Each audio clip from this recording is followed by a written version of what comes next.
Saya akan membacakan kebenaran firman Tuhan yang terambil dari kitab Imamat 25. Beginilah pembacaan kebenaran firman Tuhan. Tuhan berfirman kepada Musa di Gunung Sinai. Berbicaralah kepada orang Israel dan katakan kepada mereka, apabila kamu telah masuk ke negeri yang akan kuberikan kepadamu, maka tanah itu harus mendapat perhentian sebagai sabat bagi Tuhan. 6 tahun lamanya engkau harus menaburi ladangmu, dan 6 tahun lamanya engkau harus meranting kebun anggurmu dan mengumpulkan hasil tanah itu. Tapi pada tahun yang ketujuh, haruslah ada bagi tanah itu suatu sabat, masa perhentian penuh, suatu sabat bagi Tuhan. Ladangmu janganlah kau taburi dan kebun anggurmu janganlah kau rantingi. Dan apa yang tumbuh sendiri dari penuaianmu itu, janganlah kau tuai, dan buah anggur dari pokok anggurmu yang tidak dirantingi, janganlah kau petik. Tahun itu harus menjadi tahun perhentian penuh bagi tanah itu. Hasil tanah selama sabat itu haruslah menjadi makanan bagimu, yakni bagimu sendiri, bagi budakmu laki-laki, bagi budakmu perempuan, bagi orang upahan dan bagi orang asing di antaramu yang semuanya tinggal padamu. Juga bagi ternakmu dan bagi binatang liar yang ada di tanahmu, segala hasil tanah itu menjadi makanannya. Selanjutnya engkau harus menghitung 7 tahun sabat, yakni 7 kali 7 tahun, sehingga masa 7 tahun sabat itu sama dengan 49 tahun. Lalu engkau harus memperdengarkan bunyi sangkakala di mana-mana dalam bulan yang ketujuh, pada tanggal 10 bulan itu. Pada hari raya pendamaian, kamu harus memperdengarkan bunyi sangkakala itu di mana-mana di seluruh negerimu. Kamu harus menguduskan tahun yang ke-50 dan memaklumkan kebebasan di negeri itu bagi segenap penduduknya. Itu harus menjadi tahun Yobel bagimu, dan kamu harus masing-masing pulang ke tanah miliknya dan kepada kaumnya. Tahun yang ke-50 itu harus menjadi tahun Yobel bagimu. Jangan kamu menabur, dan apa yang tumbuh sendiri dalam tahun itu jangan kamu tuai, dan pokok anggur yang tidak dirantingi jangan kamu petik buahnya. Karena tahun itu adalah tahun Yobel, haruslah itu kudus bagimu. Hasil tahun itu yang hendak kamu makan harus diambil dari ladang. Dalam tahun Yobel itu kamu harus masing-masing pulang ke tanah miliknya. Apabila kamu menjual sesuatu kepada sesamamu atau membeli daripadanya, janganlah kamu merugikan satu sama lain. Apabila engkau membeli dari sesamamu, haruslah menurut jumlah tahun sesudah tahun Yobel. Dan apabila ia menjual kepadamu, haruslah menurut jumlah tahun panen. Makin besar jumlah tahun itu, makin besarlah pembeliannya. Dan makin kecil jumlah tahun itu, makin kecillah pembeliannya. Karena jumlah panenlah yang dijualnya kepadamu. Janganlah kamu merugikan satu sama lain, tetapi engkau harus takut akan Allahmu, sebab akulah Tuhan Allahmu. Demikianlah kamu harus melakukan ketetapanku dan tetap berpegang pada peraturanku serta melakukannya, maka kamu akan diam di tanahmu dengan aman, tenteram. Tanah itu akan memberi hasilnya, dan kamu akan makan sampai kenyang dan diam di sana dengan aman, tenteram. Apabila kamu bertanya, apakah yang akan kami makan dalam tahun yang ketujuh itu? Bukankah kami tidak boleh menabur dan tidak boleh mengumpulkan hasil tanah kami? Maka aku akan memerintahkan berkatku kepadamu dalam tahun yang ke-6, supaya diberinya hasil untuk 3 tahun. Dalam tahun yang ke-8 kamu akan menabur, tapi kamu akan makan dari hasil yang lama, sampai kepada tahun yang ke-9, sampai masuk hasilnya, kamu akan memakan yang lama. Tanah jangan mutlak, karena akulah pemilik tanah itu, sedang kamu adalah orang asing dan pendatang bagiku. Di seluruh tanah milikmu haruslah kamu memberi hak menebus tanah. Apabila saudaramu jatuh miskin, sehingga harus menjual sebagian dari miliknya, maka seorang kaumnya yang berhak menebus, yakni kaumnya yang terdekat harus datang dan menebus yang telah dijual saudaranya itu. Apabila seseorang tidak mempunyai penebus, tetapi kemudian ia mampu, sehingga didapatnya yang perlu untuk menebus miliknya itu, maka ia harus memasukkan tahun-tahun sesudah penjualannya itu dalam perhitungan, dan kelebihannya haruslah dikembalikannya kepada orang yang membeli daripadanya, supaya ia boleh pulang ke tanah miliknya. Tetapi jikalau ia tidak mampu untuk mengembalikannya kepadanya, maka yang telah dijualnya itu tetap di tangan orang yang membelinya sampai kepada tahun Yobel. Dalam tahun Yobel, tanah itu akan bebas, dan orang itu boleh pulang ke tanah miliknya. Apabila seseorang menjual rumah tempat tinggal di suatu kota yang berpagar tembok, maka hak menebus hanya berlaku selama setahun, mulai dari hari penjualannya. Hak menebus berlaku hanya 1 tahun. Tetapi jika rumah itu tidak ditebus dalam jangka waktu setahun itu, rumah itu secara mutlak menjadi milik si pembeli turun-temurun. Dalam tahun Yobel rumah itu tidaklah bebas. Tetapi rumah-rumah di desa-desa yang tidak dikelilingi pagar tembok haruslah dianggap sama dengan ladang-ladang di negeri itu. Atasnya harus ada hak menebus, dan dalam tahun Yobel rumah itu harus bebas.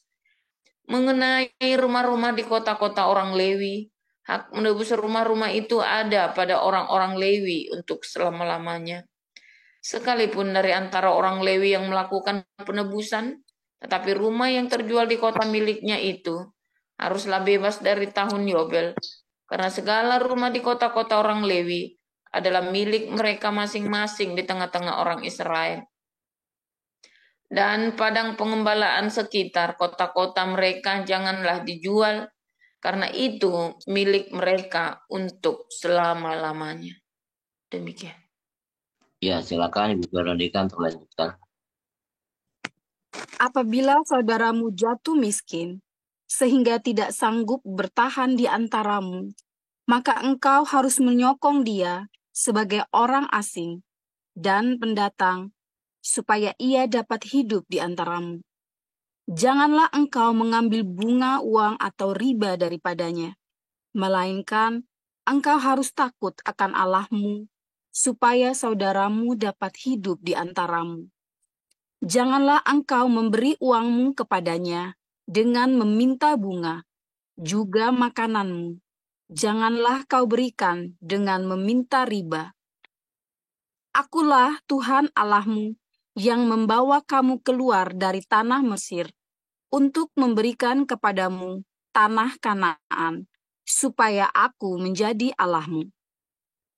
Apabila saudaramu jatuh miskin di antaramu, sehingga menyerahkan dirinya kepadamu, maka janganlah memperbudak dia sebagai orang upahan dan sebagai pendatang. Ia harus tinggal di antaramu sampai kepada tahun Yobel. Ia harus bekerja padamu. Kemudian ia harus diizinkan keluar daripadamu. Ia bersama-sama anak-anaknya, lalu pulang kembali kepada kaumnya. Dan ia boleh pulang ke tanah milik nenek moyangnya. Karena mereka itu hamba-hambaku yang kubawa keluar dari tanah Mesir. Janganlah mereka itu dijual secara orang menjual budak. Janganlah engkau memerintah dia dengan kejam, melainkan engkau harus takut akan Allahmu. Tetapi budakmu laki-laki atau perempuan yang boleh kau miliki adalah dari antara bangsa-bangsa yang di sekelilingmu. Hanya dari antara merekalah kamu boleh membeli budak laki-laki dan perempuan. Juga dari antara anak-anak pendatang yang tinggal di antaramu, boleh kamu membelinya. Dan dari antara kaum mereka yang tinggal di antaramu, yang dilahirkan di negerimu, orang-orang itu boleh menjadi milikmu. Kamu harus membagikan mereka sebagai milik pusaka kepada anak-anakmu, yang kemudian supaya diwarisi sebagai milik, kamu harus memperbudakkan mereka untuk selama-lamanya. Tetapi atas saudara-saudaramu, orang-orang Israel, janganlah memerintah dengan kejam yang satu sama yang lain.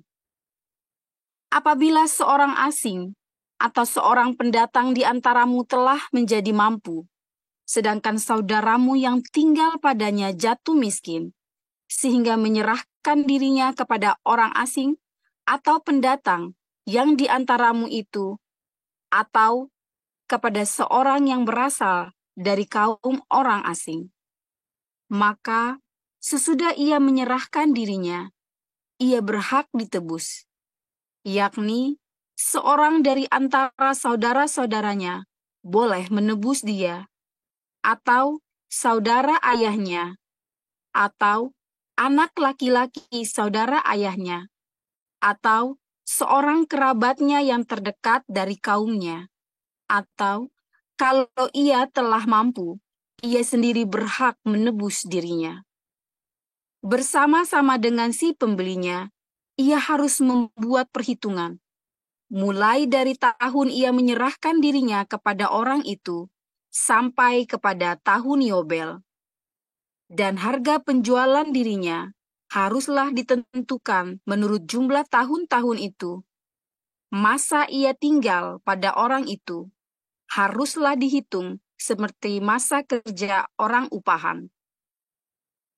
Jikalau jumlah tahun itu masih besar, maka dari harga pembeliannya harus dikembalikan sebagai penebus dirinya menurut jumlah tahun itu.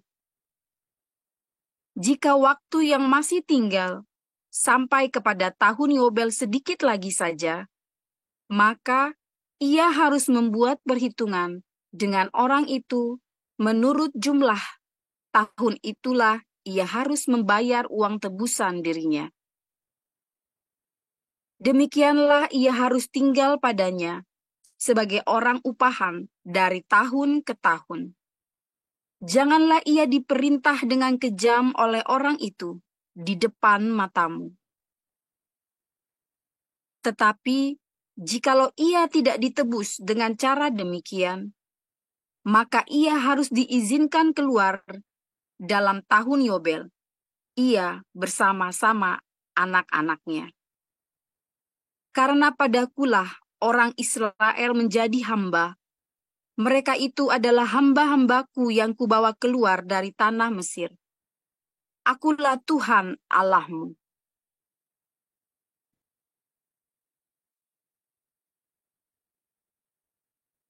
Lukas pasal 16 ayat 1 sampai 28.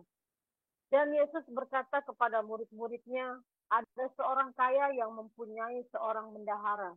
Kepadanya disampaikan tuduhan bahwa bendahara itu menghamburkan miliknya. Lalu ia memanggil bendahara itu dan berkata kepadanya, apakah yang kudengar tentang engkau? Berilah pertanggungjawab atas urusanmu, sebab engkau tidak boleh lagi bekerja sebagai bendahara. Kata bendahara itu di dalam hatinya, apakah yang harus aku perbuat?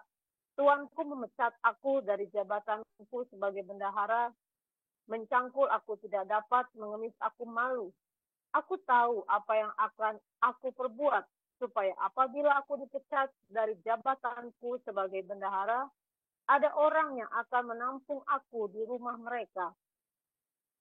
Lalu ia memanggil seorang demi seorang yang berhutang kepada tuannya. Katanya kepada yang pertama, berapakah hutangmu kepada tuanku? Jawab orang itu, 100 tempayan minyak. Lalu katanya kepada orang itu, inilah surat hutangmu. Duduklah dan buat surat hutang lain sekarang juga, 50 tempayan. Kemudian ia berkata kepada yang kedua, dan berapakah hutangmu? Jawab orang itu, 100 pikul gandum. Ya, maaf Bu Santi, saya potong. Ya, udah baca Matius 16-nya, kayaknya bukan itu deh. Bentar. Oh, maaf. Matius dari 16 ayat 1 Matius. sampai selesai. Bukan, Ya, maaf, saya baca Lukas. Matius, Saya baca Matius. Lukas. Matius, saya ulang ya. Ya, Matius 1, pasal 1 ayat 1 sampai 28.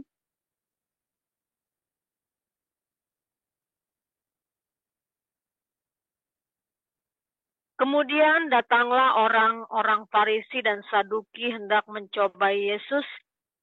Mereka meminta supaya ia memperlihatkan suatu tanda dari sorga kepada mereka.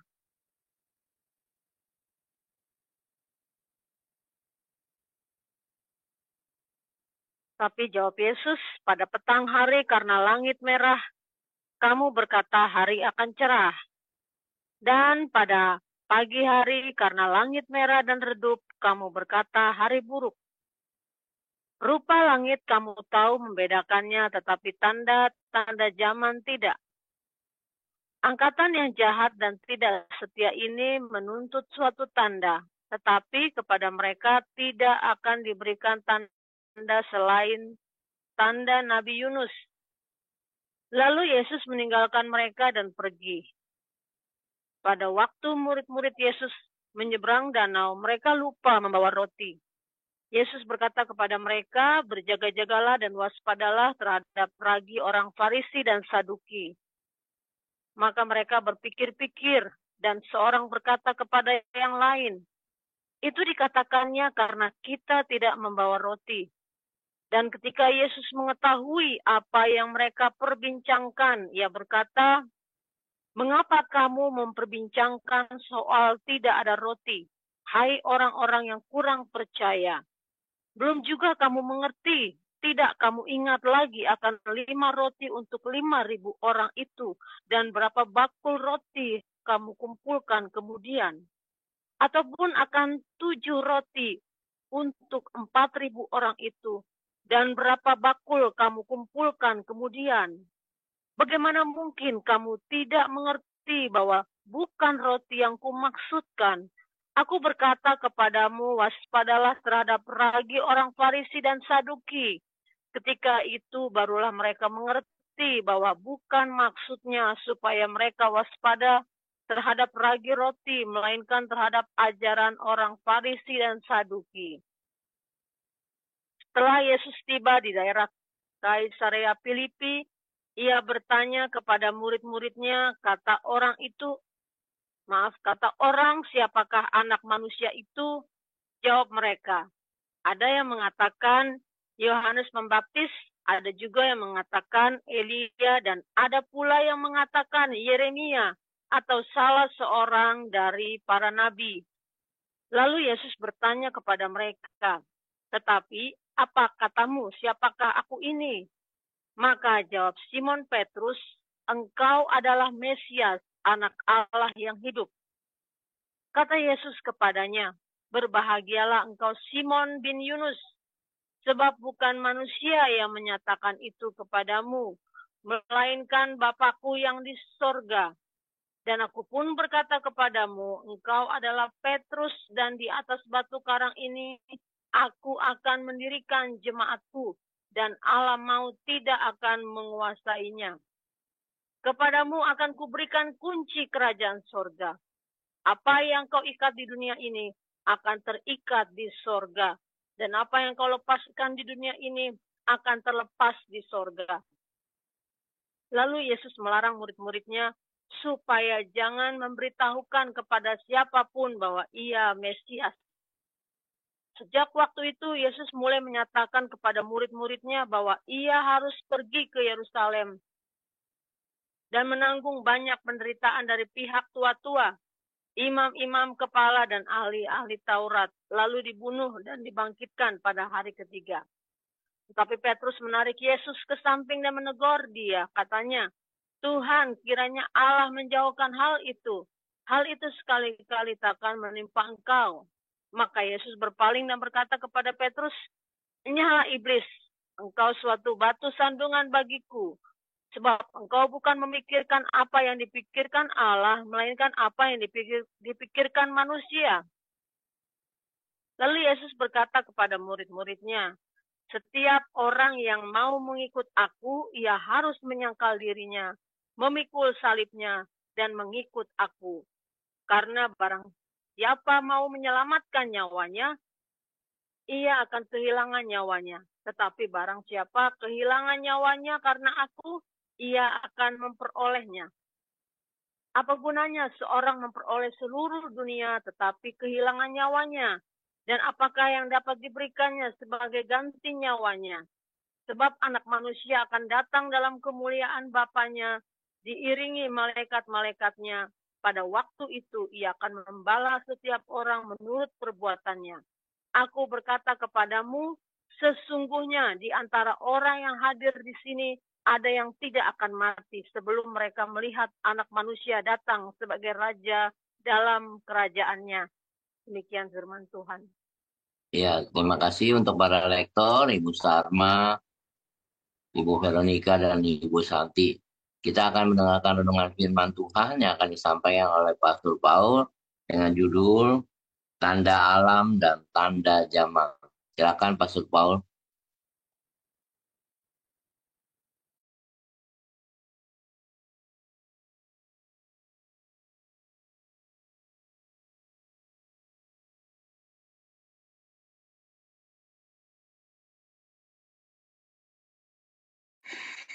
Haleluya, luar biasa firman Tuhan selalu baru setiap hari ketika kita menantikan Tuhan dengan penuh cinta. Saudara, Tuhan Yesus sudah dekat sekali kedatangannya, ya.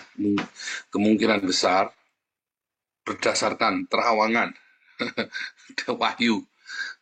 Ini serius ya, tapi ini saya serius ya. Di dalam generasi kita inilah, ya. Kita nggak tahu kapan, tetapi kita akan melihat tanda-tandanya. Makanya kita bisa mengenali tanda-tanda itu dengan amat sangat jelas dan bisa tepat, ya. Nah, saudara, saya mau cerita dulu pertanian ya, pertanian di Israel itu. Ya, itu kan cerita tentang tahun Yobel, membebaskan lahan pertanian di tahun ke-7, ya. Yang kedua, ketika ada orang berutang, tanahnya digade atau dijual, yang boleh nebus hanya kaumnya dia, Bani Ruben saja, Bani Yehuda ya Bani Yehuda, sehingga mereka tidak bertukar tempat. Jadi nggak boleh dia keturunan Ruben nebus tanahnya orang Binyamin, nggak boleh tuh saudara. Bahkan dalam keluarganya mereka yang terdekat dulu yang ditawarin.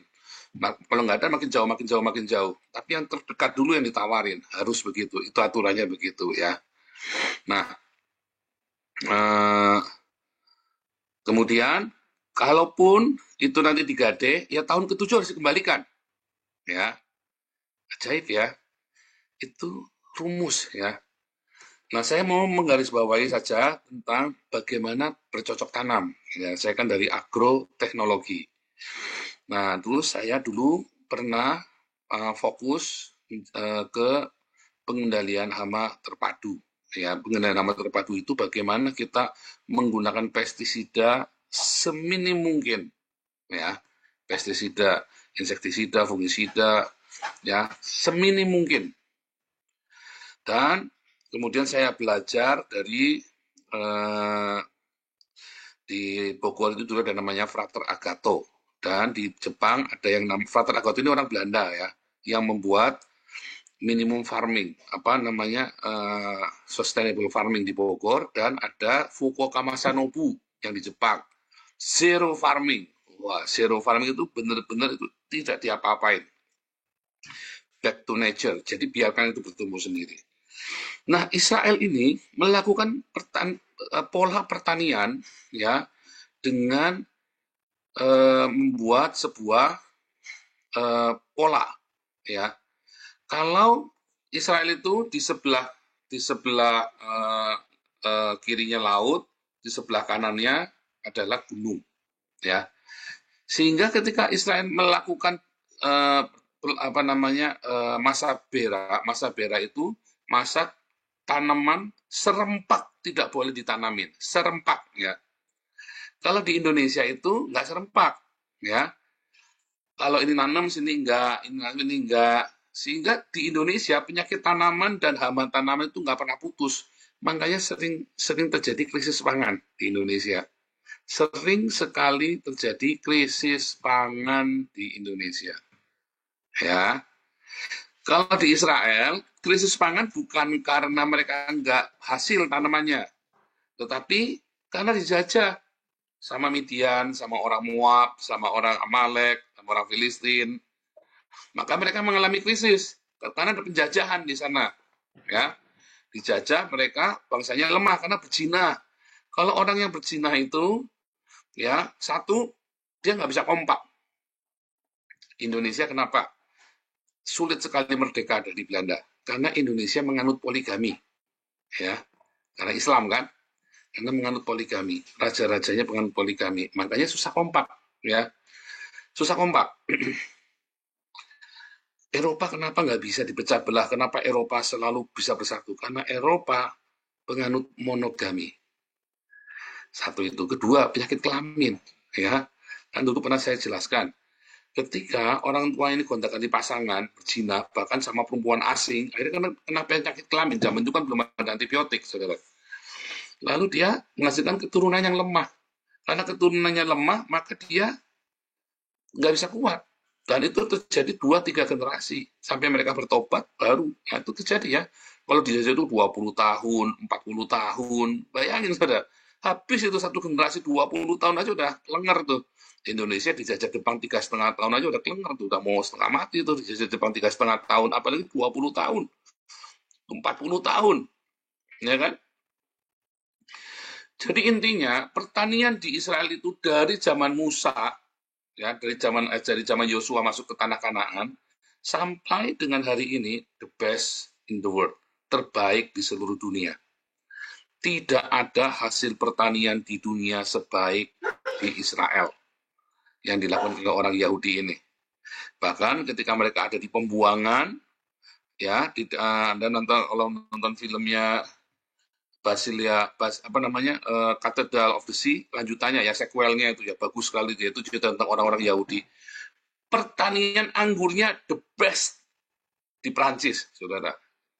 Kebun anggur milik orang Yahudi yang terbaik sehingga dirampas sama bangsawan-bangsawan yang jahat ini, orang-orang Yahudi ini ya. Itu benar-benar the best. Kenapa? Karena orang Yahudi ini sangat ahli bercocok tanam. Mereka ahli beternak dan ahli bercocok tanam. Ya, itu dari dulu.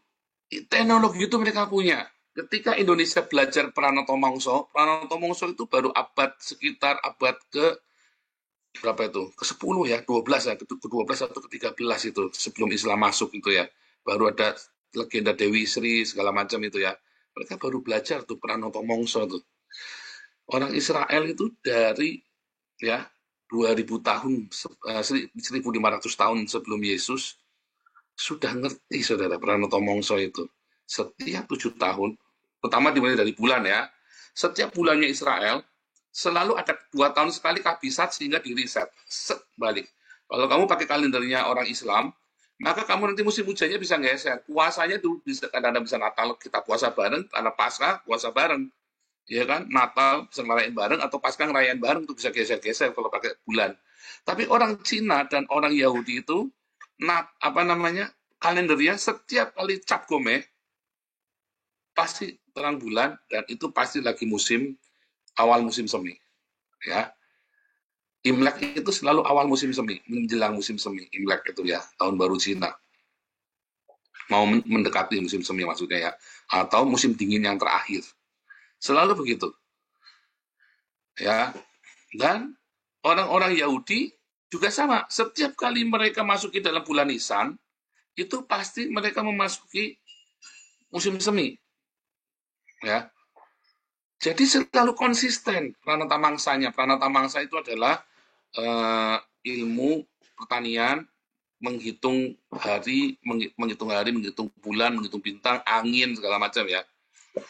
Bahkan Tuhan Yesus mengatakan tanda-tanda alam kamu bisa. Itu ya, kalau kamu mau jadi rabi Yahudi, kamu harus belajar ilmu pertaniannya, ilmu alam. tanda-tanda alam kamu bisa tahu. Itu kan Yesus lagi ngomongin orang Farisi kan. Tanda alam kamu bisa nebak. Ya, hari cuaca mau buruk, cuaca mau... Tetapi kenapa tanda zaman kamu nggak bisa nebak, kata Yesus. Artinya, sebenarnya, karena Israel itu di sebelah kanannya pegunungan Petra, sebelah kirinya laut, itu tanda alam itu mudah sekali ditebak. Nggak kayak Anda di Arab Saudi atau Anda ada di Eropa. Di Eropa itu tanahnya terlalu luas. Di Amerika itu tanahnya datar, apalagi Australia juga benuanya terlalu luas daratannya, sehingga kamu tidak bisa menebak alam. Ya, sulit sekali untuk menebak cuaca. Tapi kalau di Israel itu ramalan cuacanya selalu A1. Karena gampang, ini gunungan, blok, ini laut. Lautnya bukan samudra, tetapi laut tengah Mediterranean yang cekungan, sehingga badainya pun tidak seperti badai di samudra, dan di sini pun dari gurun pun ditahan oleh Petra, sehingga tanda zaman, tanda alam itu bisa ditebak di Israel itu. Coba bayangin. Setiap tahun ke-7 itu di masa perak, seluruh tanah Israel itu tidak boleh nanam. Nggak boleh nanam. Ya, dan bisa tepat selalu setiap tahun ke-6 panennya itu 3 kali lipat. Bisa tepat, bisa terukur, dan itu seperti mesin, bisa tepat. Karena tahun ke-7 kan mereka makan panen yang tahun ke-6. Tahun ke-8 kan mereka baru nanam, masuk tahun ke-6. Tahun ke-9 kan selama mereka belum panen kan mereka harus makan tahun yang ke-6. Jadi panennya 3 kali lipat. Ya, di tahun ke-6 mereka tuh panennya 3 kali lipat. Nah, semua itu bisa teratur sekali. Ya, bisa tertib sekali, bisa teratur sekali, bisa dijaga sedemikian rupa. Kalau sampai ada belalang, pengerit, pelahap, pelompat, itu saking kurang ajarnya orang Israel. Saking kurang ajarnya. Ya, mereka tidak memperhatikan kaum miskin, janda miskin, ya. Maka itu datanglah belalang, pelahap, pengerit, belalang, pelompat, belalang pindahan. Itu datang. Itu saking kurang ajarnya. Makanya ketika mereka berdiakonia, bersedekah, itu diusir. Nah, itu diusir. Ya. Nah, dan mereka semua menjaga itu ya tadi ya, keseimbangan alam itu dijaga. Sampai dengan hari ini. Kalau Anda melihat pertanian di Israel juga, itu begitu panasnya, tapi mereka bisa digali, pasirnya diangkat, di bawahnya ditaruh plastik, diisi pakai tanah yang subur, dikasih dripping loh, airnya netes. Bapak bayangin, padang gurunya sekarang hijau. Anda kalau melihat wilayahnya Israel dengan wilayah West Bank itu, wah beda banget. Di West Bank itu kamu cuma lihat gersang, begitu kamu masuk Israel itu hijau semua, saudara. Berasa banget, hijau semua. Masuk kota itu tanaman semua tuh, pohon semua, ya. Nah,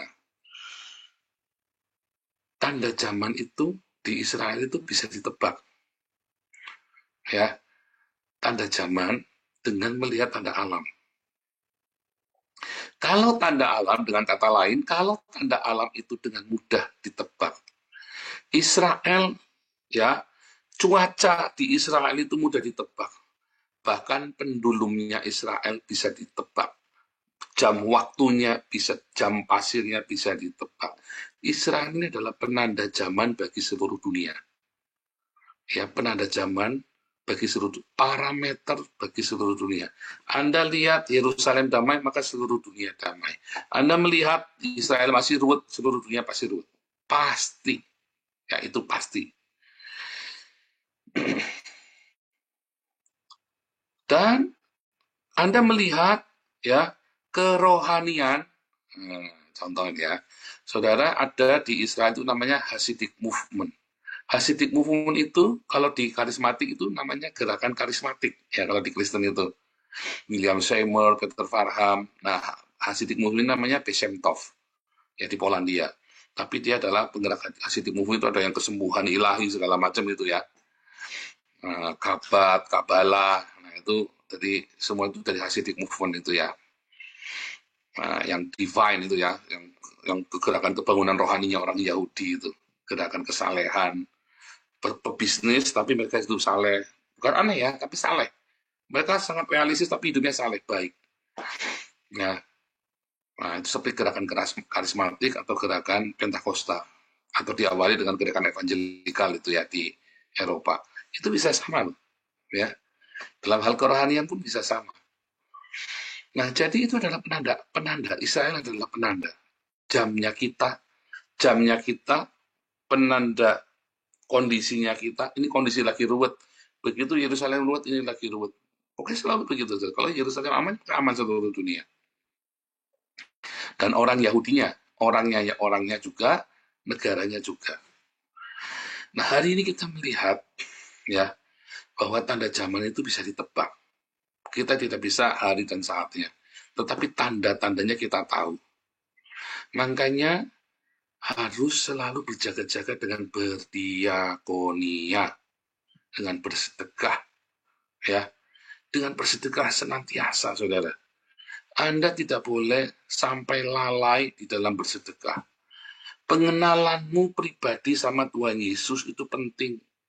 Bukan katanya dogma, tapi kamu sendiri. Untuk kamu belajar mengajar, kamu harus sekolah teologi sampai doktor. Kalau kamu ya cuman S1 saja teologianya, ya kamu jangan sok-sokan ngajar di publik. Ya buat sendiri saja. Kalau kamu sudah S2, S3, baru kamu boleh ngajar di publik. Ya, karena beda pemahamannya, cara pemahamannya beda. Tapi untuk kamu mengenal Tuhan, kamu tidak usah sekolah tinggi-tinggi. Kamu tukang beca saja bisa mengenal Tuhan. Ya, pendidikan SD saja, kamu tidak bisa baca tulis saja, kamu bisa mengenal Tuhan Yesus. Tapi kalau kamu mau mengajar, kamu harus sekolah, saudara. Tapi yang sedang saya garis bawahi sekarang adalah kamu harus mengenal Tuhanmu. Kalau orang-orang berkata, Yesus berkata, menurut orang siapakah aku ini? Menurut kamu siapa aku ini? Seberapa kamu mengenal Tuhan Yesus? Ya, tanda alam kamu bisa tebak di Israel itu. Tanda zaman kamu bisa tebak juga sebetulnya. Ketika kamu memperhatikan, kamu rajin baca Alkitab, kamu mengenal bagaimana cara mengenal Tuhan yang tidak kelihatan. Kamu hanya bisa ketika kamu ada firman Tuhan, kamu dengar dan kamu lakukan. Kalau kamu tidak lakukan, selamanya kamu tidak akan kenal. Kamu cuma tahu pengetahuan, cuma buat ngotot-ngototan, cuma buat kamu mengalami orgasme otakmu saja. Ya, tapi kamu tidak mendapat pengalaman apa-apa dari itu. Tapi ketika kamu melakukan firman Tuhan, kamu berhasil, kamu gagal, kamu berhasil, kamu gagal, kamu gagal, berhasil. Terus dilakukan terus, kamu nanti kenal Tuhan. Di dalam jatuh bangunmu, kamu akan mengenal Tuhan Yesus. Tetapi kamu konsisten, matamu tetap, aku ingin melakukan. Kalau kamu yambo, kalau bisa-bisa Anda ya udah, ya kamu tidak akan kenal. Seberapa hatimu haus akan Tuhan, segitu juga kamu haus untuk melakukan kehendaknya, untuk mengasihi, mengampuni, memberkati. Yang masih mutungan, bertobat. Yang masih ngamukan, apalagi ngentutan, tobat, saudara ya. Tobat. Seberapa kamu ingin mengenal Tuhan, yang masih hidup di dalam perjinahan, percabulan, iri dengki, yang masih suka bertengkar, bertobat. Ya. Karena seberapa kamu ingin mengasihi Tuhan, seberapa kamu bisa mencurahkan kasihmu kepada Tuhan dengan mencurahkan pengampunan dan diakoniamu. Pengampunan dan diakonia, belajar sabar ketika orang lain salah. Saudara, di organisasi kita, yayasan kita, ya komunitas satu lagi ya, banyak sekali pengurus yang bikin salah, dan saya diem. Saya private. Kalau saya private, bukan saya takut, saudara. Jadi saya dikoyok ya, bulian, nanyain saya, Pak Stephen telepon saya ya, Pak ini udah bandel sih. Saudara, saya bukan bandel, saudara. Saya bukannya nggak ngerti. Saya sedang melepaskan pengampunan dan kesempatan buat kalian. Jadi kalian udah tahu diri. Sekali saya marah ya. Kadang-kadang saya lepas ya, marah. Tetapi tetap ada pengampunan di sana. Tetap ada pengampunan, saudara. Sekali saya jengkel. Pastor pun udah ngamuk sama saya, sama Bu Lianti ya. Bandel nih. Pastor Paul bandel nih. Bu Lianti paling bawel, apalagi ya. Capek sampai berisik itu 1 jam itu. Yang ngomelnya. Benar, Bu Lianti nggak salah. Pastor itu nggak salah. Tetapi saya sudah melepaskan pengampunan buatmu. Karena saya pun mendapat kesempatan dari Tuhan. Saya pun dulu bandel. Dan saya selalu bilang, saya juga sama. Lihat kalau ada orang-orang yang kurang ajar, yang meminta bantuan tapi curang ya. Dan saya cerita, saya pun juga sama. Saya mengalami hal yang sama, mengalami proses itu, saudara. Bukan saya permisif, enggak. Ada batasnya dong, ada SOP, ya, ada SOP, ada batasnya. Tetapi, ya, kita harus memberikan kesempatan. Jangan kamu mengutuki ketika orang ini salah. Kita harus memaklumi, tetapi tetap SOP. Makanya gunanya SOP itu. Jangan kita jengkel, benci, marah, mengutuki, memandang jijik, memandang rendah. Saya ngalamin sendiri.